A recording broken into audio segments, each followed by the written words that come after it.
those guys were forced to change ski companies. And that was the biggest shift. And so having new servicemen come in, all those guys were on a different product. We had guys that were keen to get these guys going. And you know what? I mean, things just started to fall into place for those guys. And so I think that was one of the biggest shifts for those athletes, was a change in equipment and change in support. A whole new staff that was keen to just work with these guys. And actually there was no egos either way, and total respect going back and forth from those athletes. And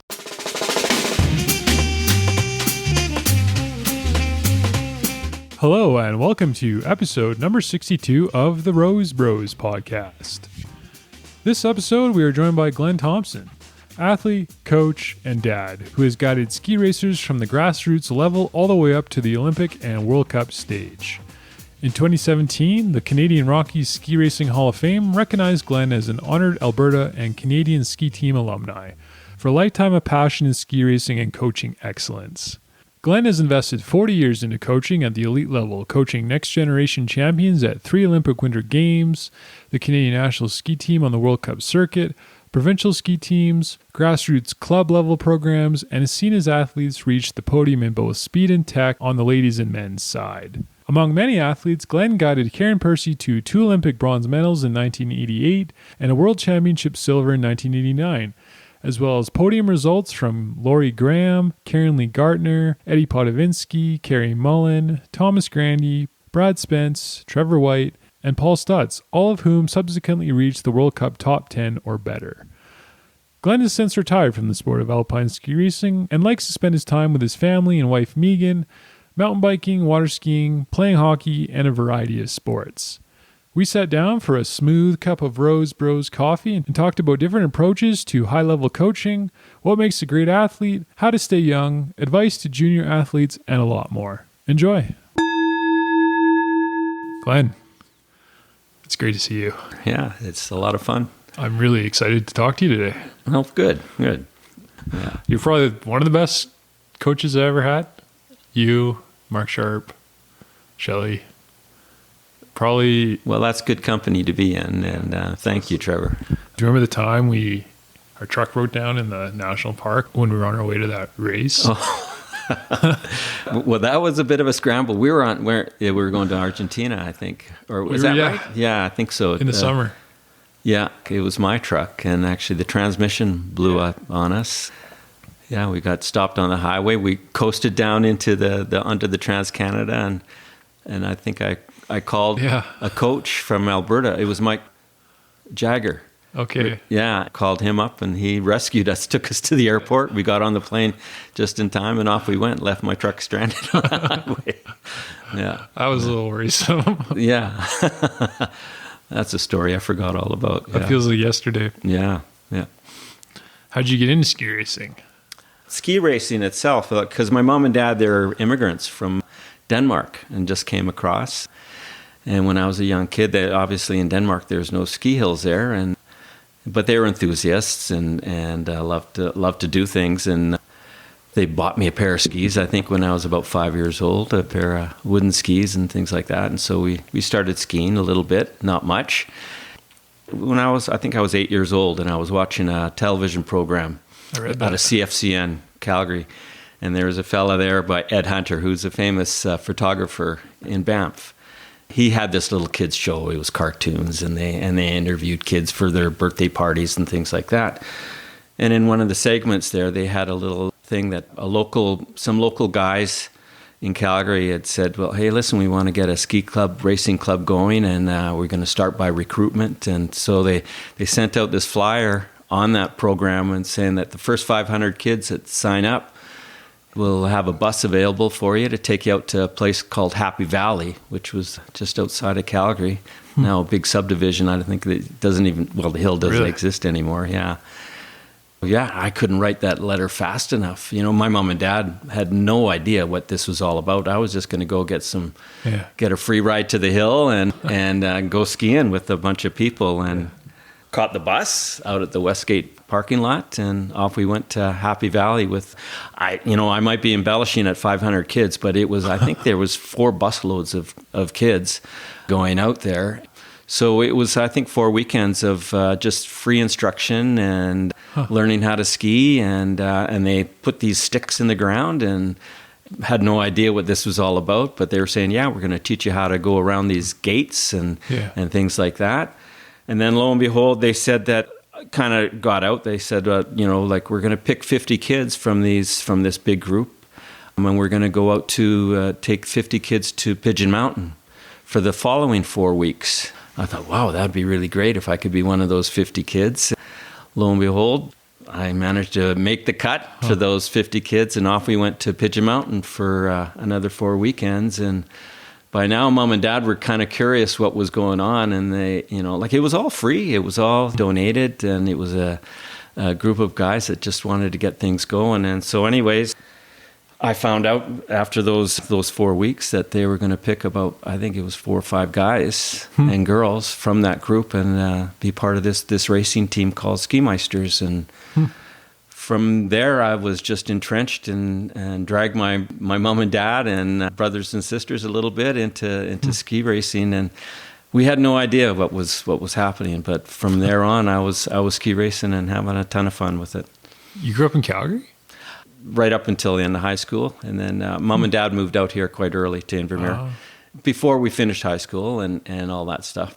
So I was, at that time, I was still ski racing and with the Alberta team. And we had a summer place out here from when I was 5 years old. So it feels like I grew up here. And I immediately moved out here when I was done ski racing. I bought a piece of property at a very early age. Yeah, I made this my home. But I grew up and did high school in Calgary. Where's Pigeon Mountain? Pigeon Mountain's, it's in between. It would be just south of Canmore. It's that little, where Dead Man's Flats is, and that big Husky station with the big Canadian flag right across the highway there. And it doesn't exist anymore, but it was 2 pommel lifts. Yeah, it was a great little mountain actually. They had snowmaking way back then, and but they for some reason didn't make a go of it. And now it's overgrown, and it was a good little mountain, lots of fun. Yeah. Why'd you quit ski racing? Oh, I got too old. Did you become a pro? No, it was a time socially, like at that time. Well, I was on the Alberta team for a long time. I think it's kind of like for way too long. Really? Yeah, and it was, I was doing good, and I just never made it just over the cusp to get over the top. And then, when I was really doing good, I was getting to an age where, and how old were you? Socially, what was I? I was 21, and it was time to, you got to go to school. And so I went to university, but I did 1 year racing while I was still going to university with the Alberta team, and it was just kind of I was finishing off. I really didn't have the skills and things like that to keep continuing on. And I was like Ben, a very, very late mature physically. So by the time I was getting good and probably one of the strongest kids on the Alberta team, I was already considered, well, you're too old, At 21. Oh, at that time it was, you had to make it or break it pretty early. And, at that time there was no development team really with the national team. So you either were racing World Cup, and I was sure not ready for that. I was, Who would have been your contemporaries? Franz Klammer? That era. Denmark? But well, when I was on the Alberta team, Ken Reid was on the Alberta team with me, and he jumped up. So the Crazy Canuck kind of era, that was just, they were guys my age or a little bit older. Really? Yeah. I guess you Yeah, and then, but then, I did experiment a little bit with the Pacific Western Pro Tour. That was when I was going to, that was Pacific Western Airlines, PWA. That was just kind of coming into, with the dual slalom kind of idea and going off of bumps and things like that. So I did that for a couple of seasons. That was my weekend job while I was going to university. It kind of paid the bills a little bit, and it was fun. But that was kind of the end. And then I got recruited into coaching a little bit with the club that I'd started out with the Ski Meisters. I did a little stint with them coaching, and just part-time on the weekends and while I was going to school. So that's how I got into coaching. Was your plan to become a coach, or was that never? No, Really? it was never. It just everything just kind of fell into place. It was just a thing that seemed to work out. My first real job coaching was with the Alberta ski team, and at a young age, and there was a fellow by the name of Jacques Morel, a crazy Frenchman that came over and who I'd never met before, and I was actually. He'd come all the way out to I was building my house here in Invermere, and all of a sudden this van showed up while I was building the house, and this guy came out, and he said, hey, introduced himself to me, and he said, listen, Glenn, I hear you're a pretty good skier. I don't know, and you did a little bit of coaching, and we're looking for an assistant coach with the Alberta team, and would you want to give it a try? And I said, well, I guess so, and so that was it. I just ended up right away coaching with the Alberta team as an assistant coach, and responsible a little bit for the women at that time, and everything there just kind of kept rolling on. Like I just kept coaching from then on. That was the 70s? Yeah, it'd be mid-70s. I was still going to university, and I thought, you know what, and university really wasn't agreeing with me. I didn't really see what I was going to do with what I was in business in Calgary, and I didn't really see what avenue that I could really sink my teeth into that I wanted to, and I thought I'd just give this a try. It was something to go, and so I dropped out, and I didn't graduate. Jumped into coaching, and I jumped to a job, I guess you would say, or a career, which ended up being a career. So it worked out for me, anyways. Yeah. Have you ever heard of Bill Bowerman, the Nike guy? He was the co-founder of Nike with Phil Knight. He viewed himself as an engineer of performance enhancement instead of a coach. Did you ever think of your job as something along those lines instead of just the title coach? I don't know. I never really put a name to it. It was just something I did. And like I say, it was never a thought that, this is going to be my career as a coach. Really? It was an extension of what I really loved doing. Right away, I found I guess I was pretty good at it. The athletes seemed to like me. Being a racer, not really successful, but reached a fairly high level, racing in North America and NORAMs. Back then they were called Can-Ams and things like that, and did a couple of, races over in Europe. We went and did some races there. So I had some experience and things like that, and really loved skiing, and had stood in the start gate and knew what it took a little bit on that side of that. So that side of it, the mental part of it, and I don't know, people didn't seem, my approach to coaching is it's not my way or the highway. It was more of a communication, respect for each other, and that seemed to develop with me along the way, and I stayed with that, I think, and was happy because of that. I felt my coaching career was always a positive environment, coming from both sides, mutual respect, I think, from athletes going either way. So it was always enjoyable that way. What do you think makes a good coach? Oh, there's all kinds of things. Attention to details, being able to motivate people, I guess, if they need it. Also, maybe that's not so much. It's just creating the proper environment that the athletes can excel in, and reach their goals and things like that. And so I guess, when I say attention to details, but making sure that the athletes' needs are met and they understand what they need to do, and there's an education in that. And there's so many athletes, so many things that you can't put your finger on one thing. It's just a lot of stuff that has to be done, and good communication skills.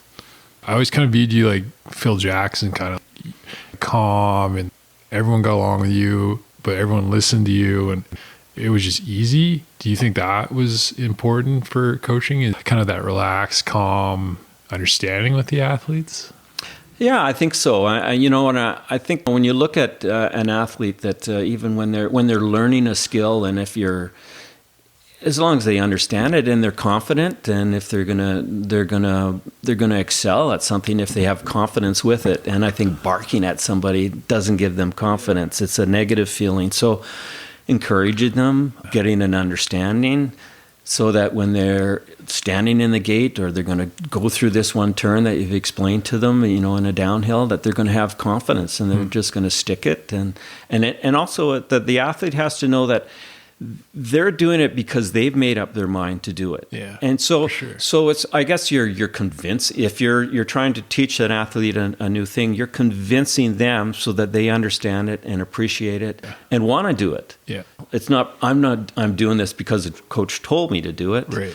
I'm doing it because I want to do it and I can see the positive result out of doing it this way or approaching things that way.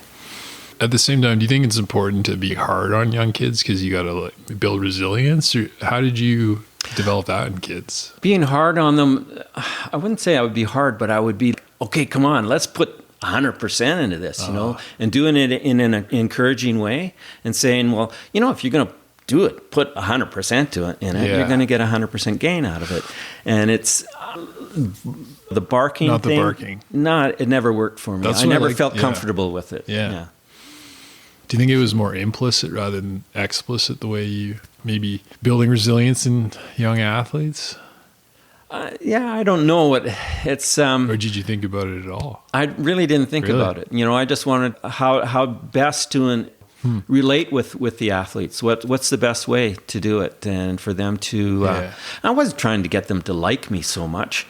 It was just like I thought, well, what's the best way to motivate an athlete or to get something across, or that's all. I mean, it was just, I guess that's my type of communication skill. So, do you think that's a better way to do it? Are there better ways than others?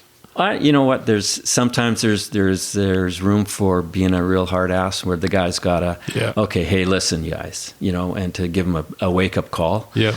That's just not my DNA. I don't have that. There are times where maybe I did, but it was, that is normal when you lose patience with somebody and, they've just, they've pushed you too far and okay, it's time. You've got to do some things that maybe a little bit of tough love, if you want to call it that way. For sure. Yeah.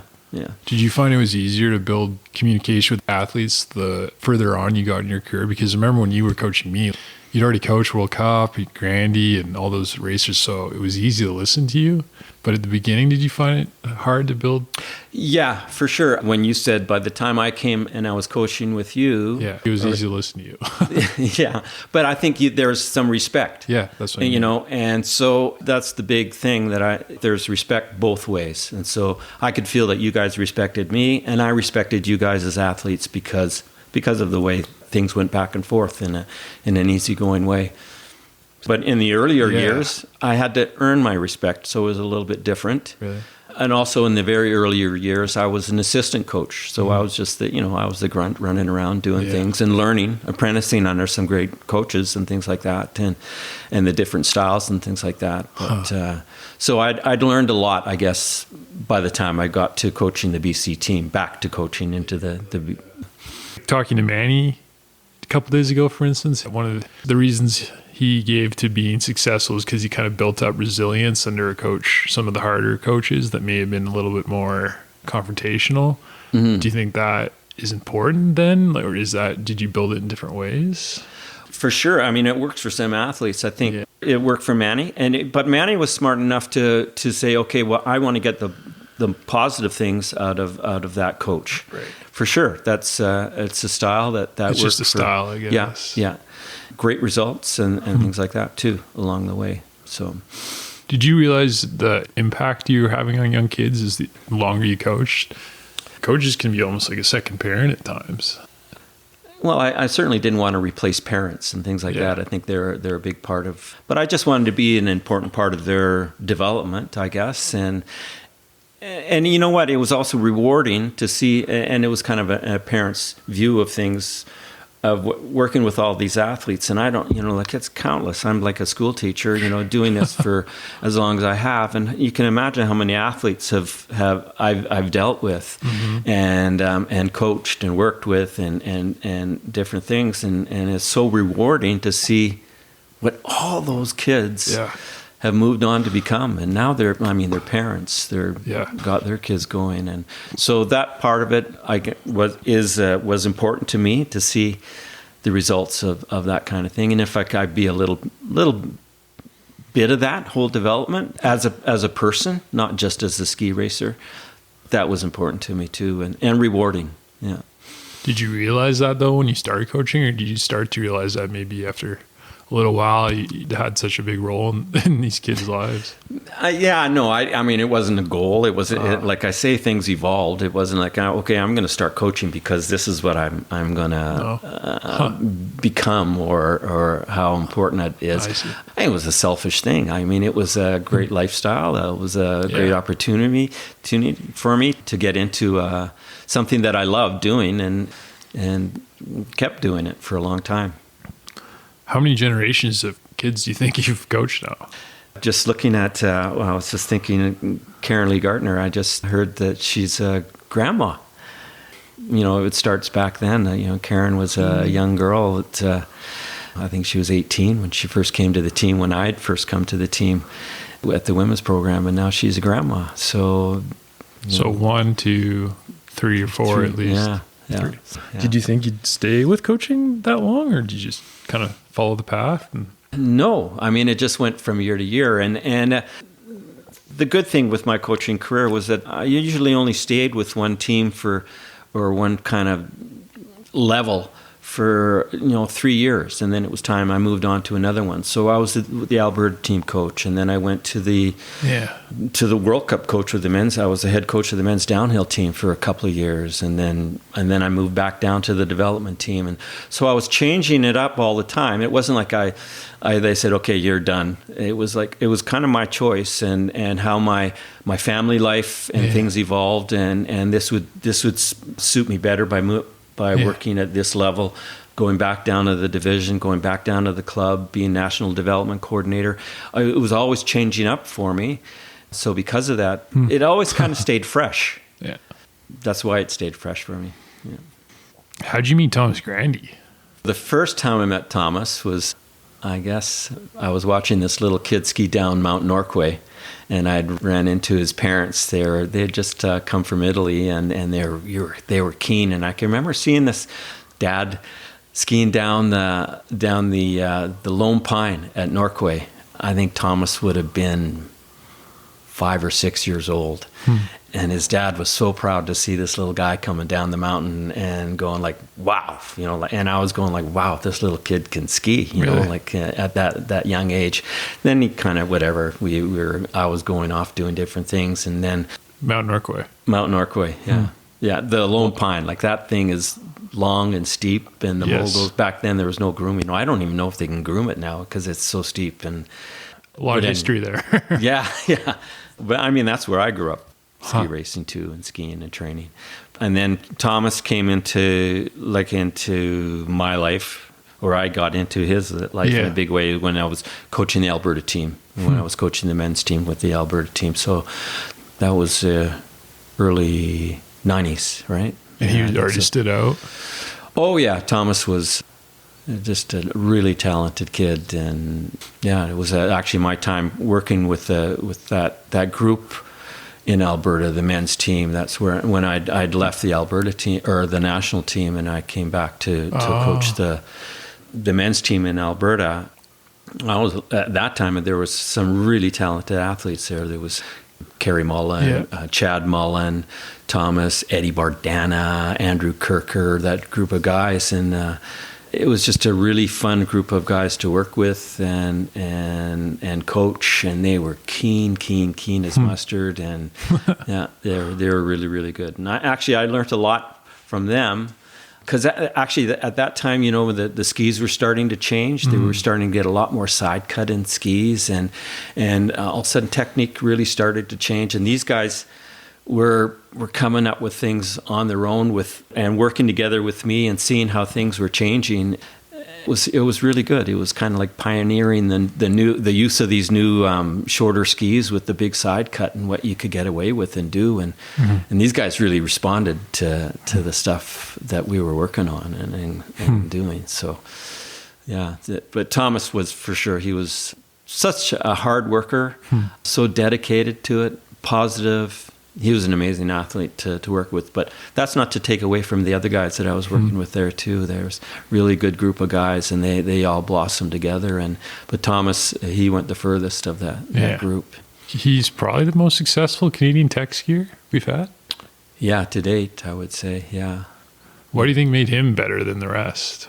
Well, natural ability, but his work ethic was really good. Confidence in himself. Maturity in a sense that and what to do and how to do things. There are some times where I thought Thomas kind of overthought things, and it worked out for him. He was good. I know Thomas. Like even so, when we were back in the Alberta team, he was pretty dominating. I remember he won the Canadian Championships. Actually, with the Canadian Championships, when I was coaching the provincial team, Thomas was first. Chad Mullen was second, and Eddie Bardana was third. And these are all provincial athletes came and they kicked the national team's butt, and so they were a talented group of guys. That said, with Thomas, why he went further, I mean, there are just a lot of pluses in his personality and in his drive and intelligence too, and working things out, skiing. For anyone who does listen to this, you were his personal coach, or were you just the coach of the team at the time? Well, no, you know what? Because that was another shift. Oh, and so I'd left the Alberta team, and I went on to coach I was head coach of the downhill team, and that just kind of fell into place. I don't know, and they were looking for a new head coach, and so I ended up being a head coach of the downhill team for a couple of years, and then again. Family life came, and I had to settle down and get home and do that kind of stuff. And so Thomas at that time he'd had an injury, his back injury, and it was just like he just wasn't coming. It wasn't coming together for him, and he was he was struggling, and his back just wasn't getting better. So Thomas, he had the courage to say, you know what, I'm going to take a year off, and I'm just going to heal my back, and I'm just going to train. And so he froze his points, took a year off, and then he got a hold of me to be his kind of private coach, I guess it would be. So it was awesome. And so I got to stay at home, which was perfect for me. Yeah. And we trained right here at Panorama 90% of the time, or went to Thomas's home hill at that time because his mom, I think, was one of the owners of Norquay. Oh. And so we bounced back and forth. We didn't travel. We just and we worked on technique. Cool. and just getting his back into 100%.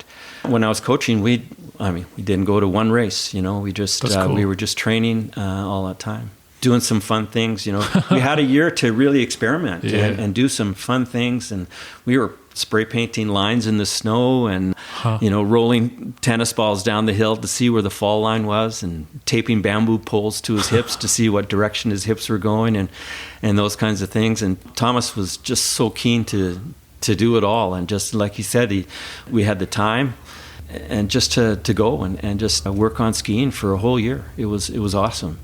And then Thomas went on and actually, like Dujan Grazik took over as the coach then. And that's where Thomas, he carried on and got a lot of his medals. So I was an assistant coach with the tech team at that time and working with Thomas quite closely. But my closest time for sure was with the days on the Alberta team, and then that year that we spent just working on things. It was fun. That's really cool. That was all supported by Alpine Canada. Really? He was, he was, and that's, different times. Like I say, they went through all the channels, froze his points. I mean, I wasn't expensive, right? I was, but still, I was paid a salary, and we didn't travel around the world. We weren't spending a ton of money, but it was totally supported by Alpine Canada and physiotherapy and everything. It was all there. Wow. Yeah. I mean, nowadays they could never do that. No, it's a tough thing. Yeah. Probably had a good idea that Thomas is a little better than average, but did you have any idea he was going to become probably Canada's best tech skier we've had yet? Well, as soon as I saw Thomas, I'm going, well, this kid's special. Yeah, it was just a matter of time, and it was all going to fall into place, and there he goes. Yeah. But you've seen a lot of racers come and go. Are there any that stuck out that you can think of, maybe other than Ben? Oh man, so many. I mean, I had the. You can't say Ben. I can't say Ben. No, John Couture with the development team, Brad Spence, spent quite a bit of time coaching Brad. Yeah. On the women's side, Karen Lee-Gartner and Karen Percy, that whole gang of girls. But that was very much in the early, and like I say, I was just coach at that time, but the list goes on. Really? Actually, those years that I was coaching the development team, it was Pat Biggs. Manny Osborne came in for kind of a guest appearance for a little bit. There's so many. I can't. I'd be missing names. Like when I was coaching the downhill team, that time we had a really strong team of athletes like Cary Mullen, Ed Podivinsky, Rob Boyd, Brian Stemmel.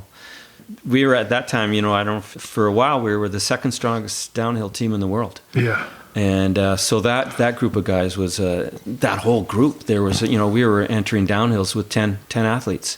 Yep. Times we were getting 5 guys, 6 guys in the top 30. In the 90s.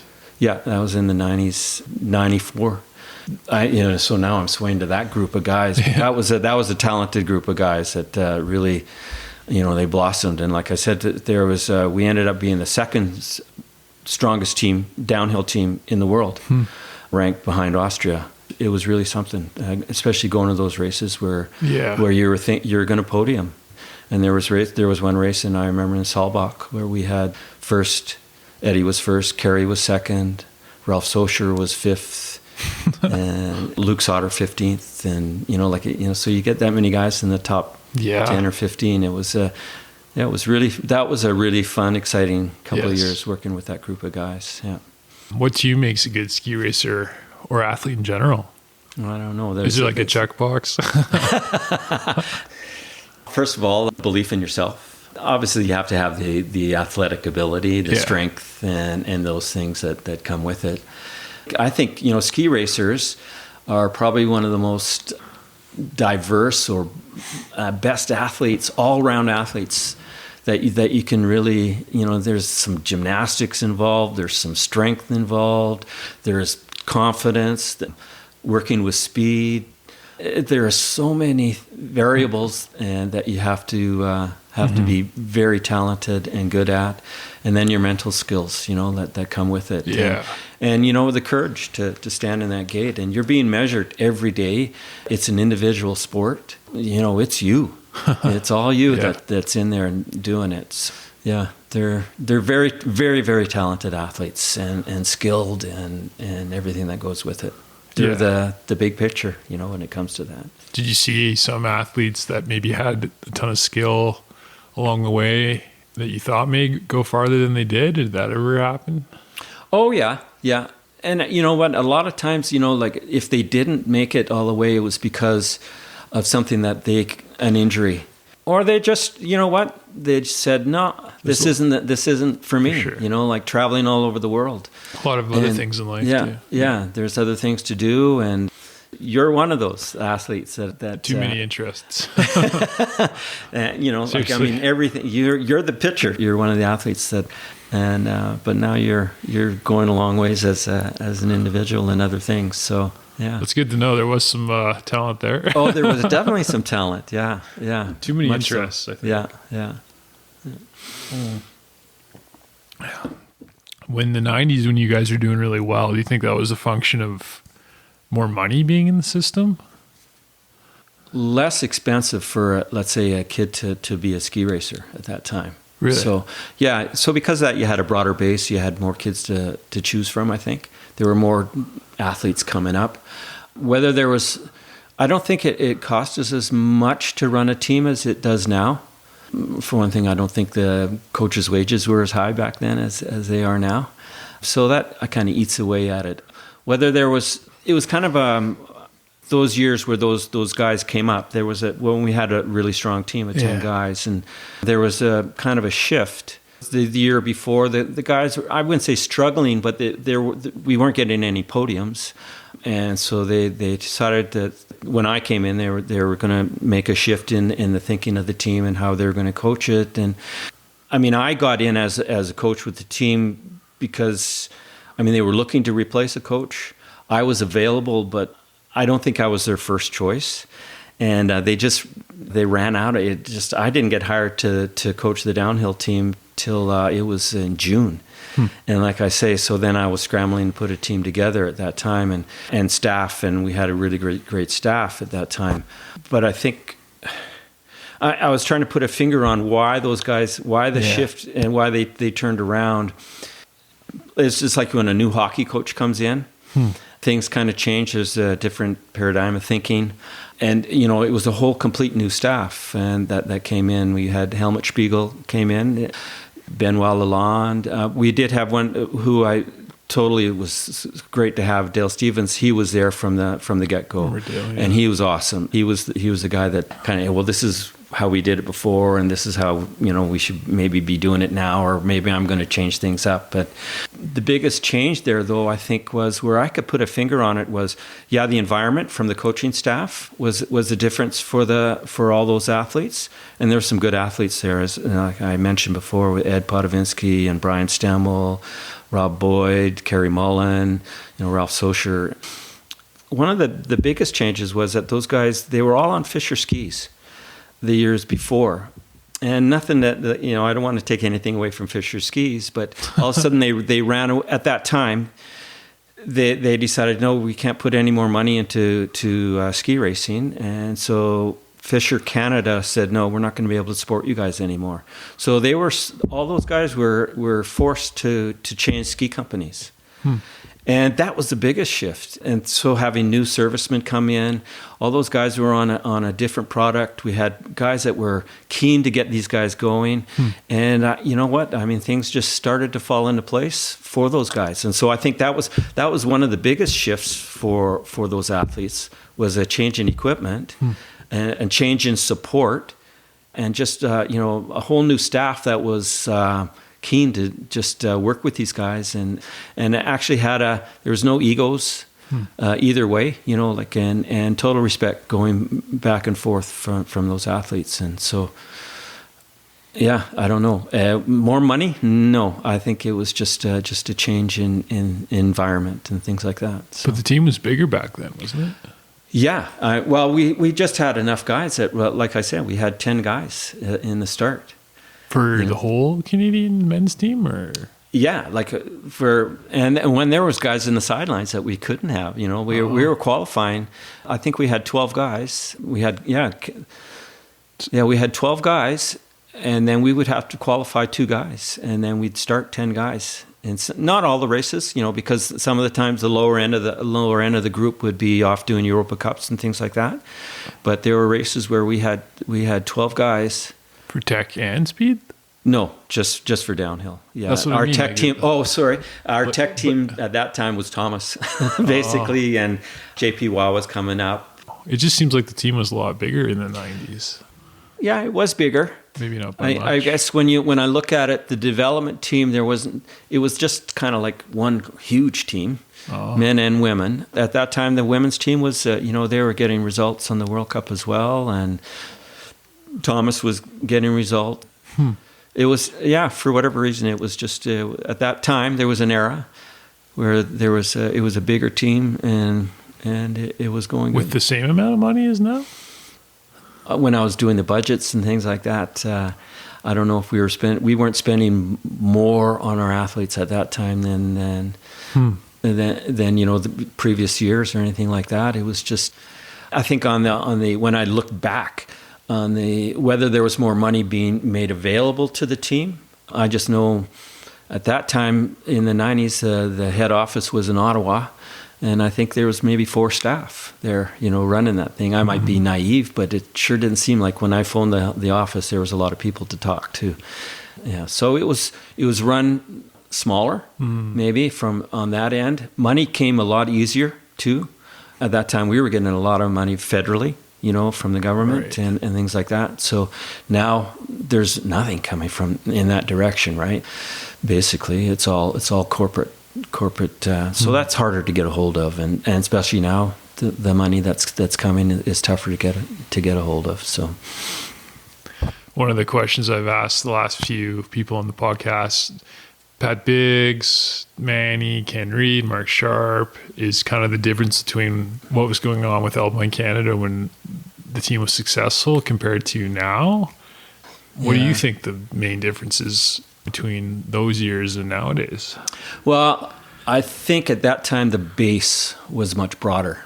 The amount of kids in ski racing, competing in ski racing, and being able to do it at a level. So you're having a lot. I mean, it's all how many kids you got to pick from. Right. Yeah, So at that time, it didn't cost like I mean, the fees to be on the Canadian team are $45,000. Yeah.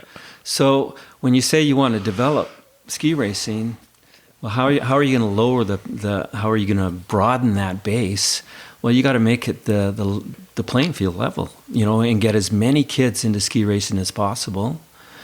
It's a numbers game. If you have to have a lot of money to ski race, well, it's going to cut down the numbers. Yeah. And I mean, and ski racing is an expensive sport. There's no getting around it, But how do you make it more accessible to more kids at every level? If you can make the development, I mean, development comes at a price, and I think if like for me, that if you can make the development as broad as possible and access to as many athletes as possible, the better. Now, when it comes time to pick kids that are going to be on the World Cup circuit, where you're going to have to spend a lot of money on them to compete with the rest of the world. Yeah. Well, you've got maybe instead of just having one, you've got 3 or 4 that have the goods and that have been developed up along the way to get there.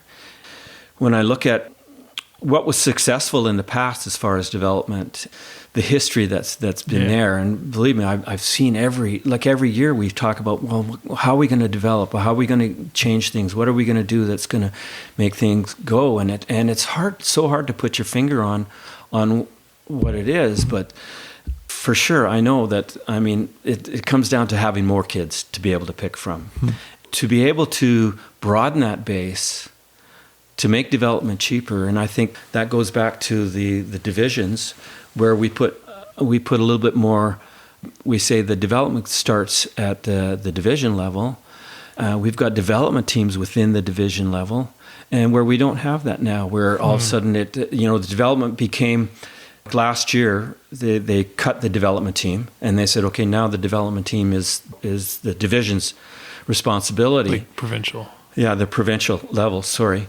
And then, wow, okay, well, now we've got to do all this and make this happen. We've got kids at this level, at that level, and now we're in charge of development. But that said, I think more money has to be put back into and made available to the provincial programs so they can develop properly. Right now they've just got 1 or 2 kids, maybe girls on the team, and they're relying on the clubs to do that development.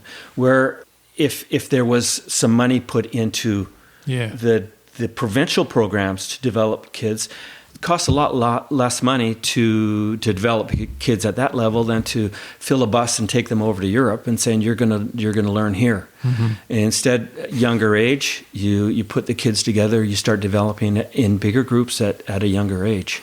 And an example of that was the B2B program that we had in British Columbia, right?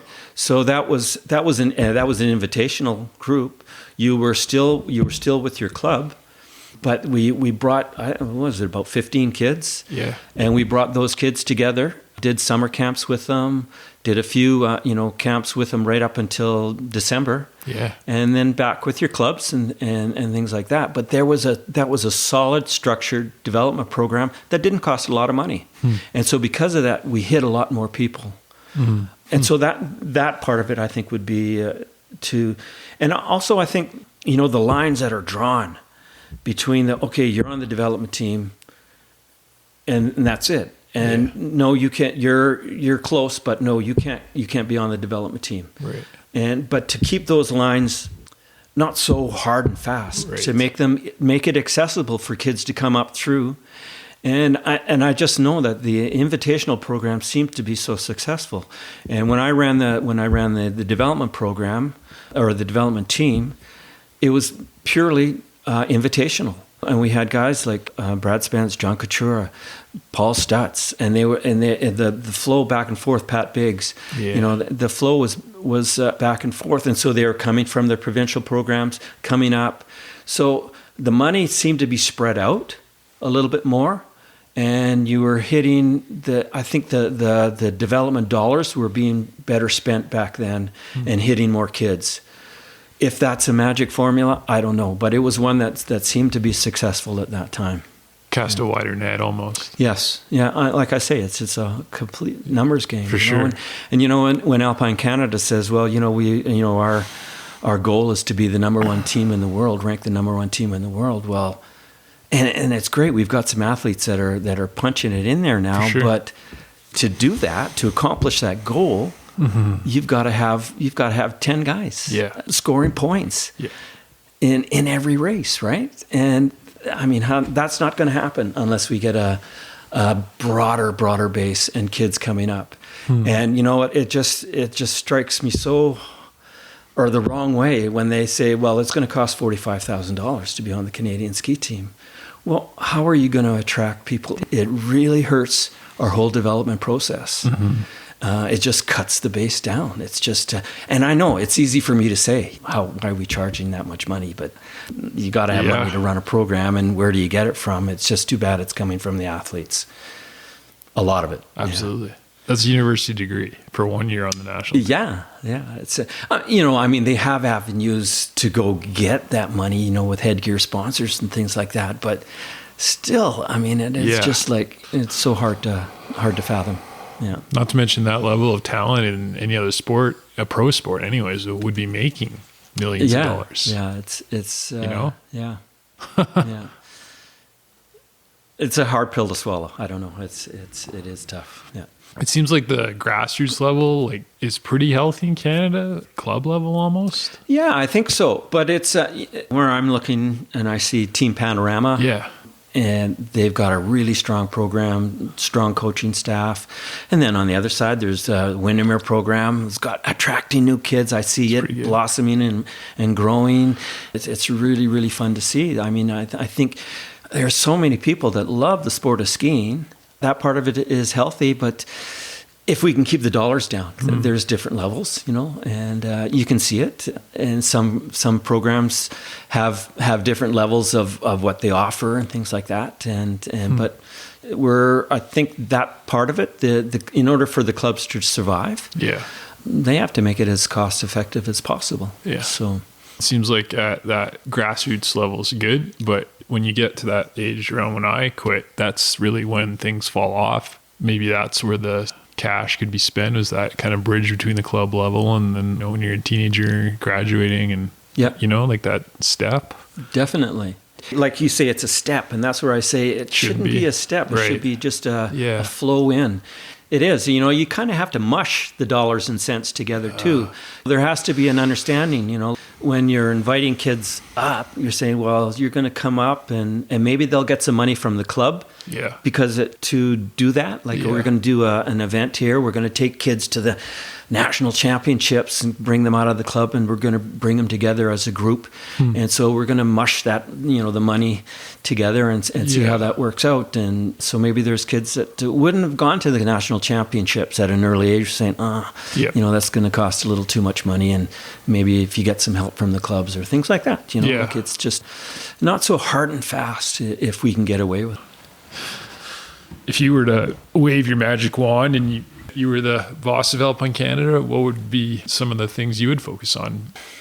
That would be quite a magic wand, because I wouldn't want that job for sure. Put some money into the development, probably? Yeah, I would put a shift to that, but where an athlete can participate and be on the Canadian team and not having to make the stress of, well, I've got to come up with $45,000, those kinds of things. It's just, and because of that, to have patience with athletes is taken away too. He says, because if they don't have the money to continue on, well, the pressure that comes, it's just, if you could eliminate the money side of it, would be awesome. That's impossible. That's impossible. Do you think if Alpine Canada had $100 million in the bank, that would really change things? Not at the World Cup level, I don't. Well, it would change in the fact that the athletes aren't responsible for coming up with that much money. less animosity between, the athletes in Alpine Canada. It's just not a positive thing, I think, feel. When it's, it's a bit of the tail wagging the dog when the athlete has to come up with that. And they're, hey, I want to see where my money's going. Mm-hmm. So because of that, it's kind of them and us, which it shouldn't be. It should, the athletes and coaches should all be one working together. And it's too bad it's that way. Yeah. When it becomes a business decision, what you're doing with an athlete, that's too bad. It's that way. It should be talent driven, and how can we support that athlete the best way for them to accomplish their goals without a huge price tag for the athlete. Or at least have the competition eliminating each other and competing. Well, if you could level that playing field as best you could, that would be awesome. Yeah. How do you stay fit and so young? My love of the sport, skiing. I think I just keep doing it. I love being active. I love having fun. Like I say, ski racing has been very good to me. It sounds like I'm, here I've been complaining about the whole development program, things like that. But there's been some huge pluses with skiing and the lifestyle that it's given me and people that I've got to work with. And I know one of my goals earlier when I was saying what I wanted to do was just to be active and healthy and surround myself with people that are as like-minded. And it's easy to do here. I just love playing and having fun. I remember when I was a teenager and you were coaching us in Mount Hood and you were doing all our dryland with us. I was thinking back on that. That's pretty good. Well, it was just fun for me. Yeah. Remember we would go on road biking stuff and you would do it all? I was just remembering that the other day. And what's your secret? You just kept going? Well, yeah, just never stop. If I stop for a couple of days, the joints start really aching, so I better get back on my bike. No, mountain biking is still a huge part of my life in the summer, and I get up and water ski every morning. I put the slalom course down on we live right here on the lake, and so I'm in the slalom course on the water ski every morning, and when it's flat, and I just stay active, just keep going. It's no secret. What advice would you give to a young athlete or ski racer starting out? Enjoy sport, because that's what you're doing. If it's an athletic endeavor, really do things that you love doing and to build your confidence in just being an athlete. Also, don't sell yourself short on the things that you can accomplish. You can go out and do lots of things. Don't say, well, I'm just going to be a ski racer. You have to do all kinds of things. Plus, you have to be a good student, too. That's a big part of it. And listen to your mom and dad. They're good people, too. They want what's best for you. Those kinds of things, just being good people and get out there and have fun with life through athletics is a really fun thing to do. Favorite run or ski hill? Do you have one? You've skied most of the hills in the world. And what I enjoy every day is I go up and I climb up to the top of Monster at Panorama. It takes you a while to get up there, but just to do a run down there is amazing. And you've got that whole bowl almost to yourself all the time. Great conditions and just the exercise of going up there and doing that. Plus, it's close to home. It's easy for me to get at. That's why it's my favorite. It's just right here. Interesting. And I love it. Yeah. Do you think you skied most countries?